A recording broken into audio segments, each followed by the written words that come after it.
The USA must lead the way to peace and brotherhood. ISIS cannot be destroyed through military operations. Terror will only cease with the collapse of its ideology. From initially talking of bringing democracy to the region, the USA, which has been fighting radical Islamist organizations ever since the September 11th attacks, is now talking about eradicating ISIS. It is of course impossible to ignore the contribution that America has made to the building of peace in various parts of the world, such as Kosovo. The sensitivity it displays on the subject of supplying humanitarian aid to almost everywhere in the world, despite its own economic problems, is also praiseworthy. There is also no doubt that democracy needs to come to Islamic lands, and that the violence of ISIS needs to cease to exist for the sake of world peace. The most important thing is, however, how this is to be done. One concrete fact stands after 13 years of military operations, from Afghanistan to Libya and from Nigeria to Iraq. Radical terrorist groups have not ceased to exist through military force, violence, and oppression. On the contrary, they have grown even stronger. Statistics reveal that the USA has spent some $7 trillion in Afghanistan and Iraq. Again, according to the figures, $10 million of U.S. taxpayers' money goes to the fight against terror every hour. The lives that have been lost are, of course, beyond any material measurement. That picture can be changed, however. This is what needs to be done. All kinds of military operations, including airstrikes, just further anti-Americanism. Such strikes lead to civilian deaths, damage cities, and destroy infrastructure, causing ever-increasing fury in the countries concerned, and that fury mostly benefits radical organizations. Spending billions of dollars on producing people opposing it, and thus providing human resources for terror organizations, is a most undesirable state of affairs for the USA. The United States has conducted an operation that killed Osama bin Laden, the leader of Al-Qaeda. Although killing off the leaders of terror organizations is presented as an effective technique by some military analysts, looked at from a wider perspective, no results are actually obtained from it at all. In the most recent incident, 25 people lost their lives in a suicide attack on a UN convoy in the immediate wake of the killing of the leader of Al-Shabaab. Violence grows in proportion to the scale of destruction, resulting in a vicious circle of violence. In order to break the spiral of terror, it is essential to see the factors affecting people in the region and to assess them accurately.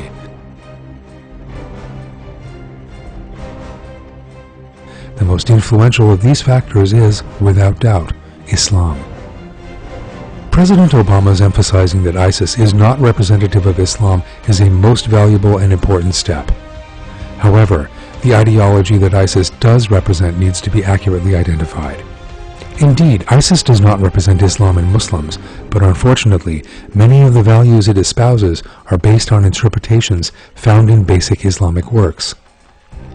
Careful examination of the basic works of Sunni Islamic culture, such as those of Bukhari, Muslim, Abu Dawud, and Tirmidhi, shows that they do refer to primitive and barbaric modes of punishment, such as striking on the neck and stoning, even though these are not in the Quran.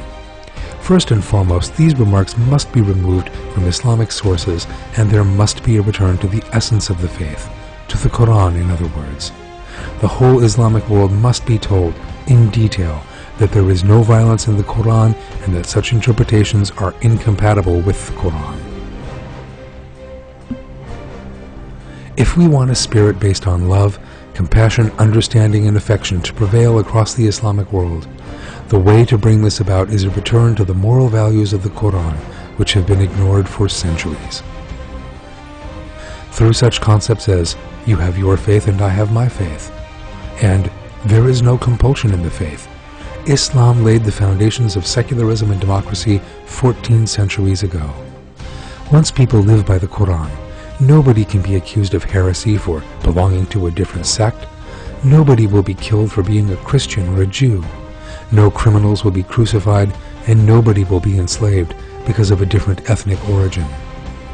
When people abide by the Quran, everyone, be they Christian, Jew, Muslim, or atheist, will live as first-class citizens, democracy will function properly, and universal law will ensure the provision of justice.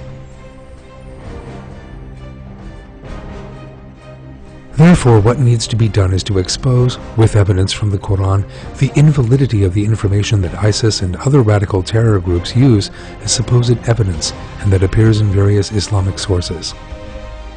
Thousands of young Europeans and Americans who have joined ISIS can be won back through education and by revealing the truth instead of error, not by killing tens of thousands of people in the Middle East and raining bombs down upon them. As a superpower, the USA also has a powerful military. It has great expertise in the strategy of war and invasion. Yet what would really become the USA is to build and develop civilization and to contribute to progress.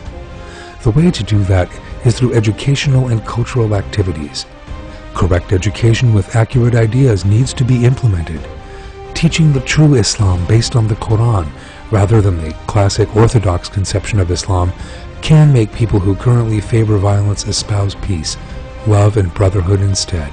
This would be far more economical than spending trillions of dollars on weaponry and later spending billions more on humanitarian aid, and it is a method that will produce guaranteed results.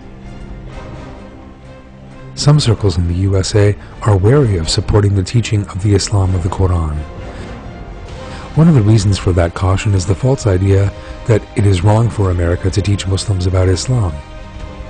The USA should certainly not impose any particular idea or insist upon any particular opinion on Muslims. What the USA needs to do is to support cultural activities intended to teach and spread the Islam of the Quran. It would be a very good idea for Muslim countries to be included in the coalition to be set up against ISIS. However, it must not be forgotten that a harsh and radical concept of Islam, similar to that of ISIS, also prevails in many of the countries in that coalition. Beheadings as capital punishment and carried out in those countries, women are treated as second-class citizens and freedom of thought and expression is routinely trampled underfoot. It is therefore impossible for the mindset that imposes a ruthless lifestyle on its own peoples to fight against ISIS in Iraq and Syria, or to provide the peoples of other regions with the peace they long for. Surely there are reasonable, rational, and modern leaders in Iran, Iraq, Saudi Arabia, and other Gulf countries. However, most of the time, these people are forced to give in to the demands of the fundamentalists living in those lands. For this reason, it is paramount that these leaders are supported and made stronger. If the USA is to forge an alliance, it must be with Muslims of the Quran, and it must develop common strategies with them. What the Middle East, with its hundreds of sects, beliefs, and ethnicities needs, is not new microstates in perpetual conflict with one another, but a union, such as the European Union, and a spirit of alliance. An Islamic world capable of acting as one in industry, economy, defense, and most importantly of all, in cultural activities, will lighten the burden on the USA. It will be able to resolve its own problems, guarantee its own energy resources, and prepare the ground for the ending of conflicts and regeneration. Implementation of the solutions summarized in this film is essential, not just for the Middle East, but for world peace. Instead of resorting to a new military operation that will doubtlessly last for years and produce no results, the rational thing is to turn to these proposals, which have never been tried before, but that would indeed produce the desired results. Unless the foundations of terror are eradicated through educational and cultural activities, unless the swamp is dried up, in other words, there is no point in simply swatting at mosquitoes. Our common prayer is to achieve a world in which there is no terror and violence, in which all people are valued, no matter what their religious beliefs, language, or race, a world of joy and happiness. We hope that the USA will be instrumental in making that common prayer a reality and leading the way to peace and brotherhood.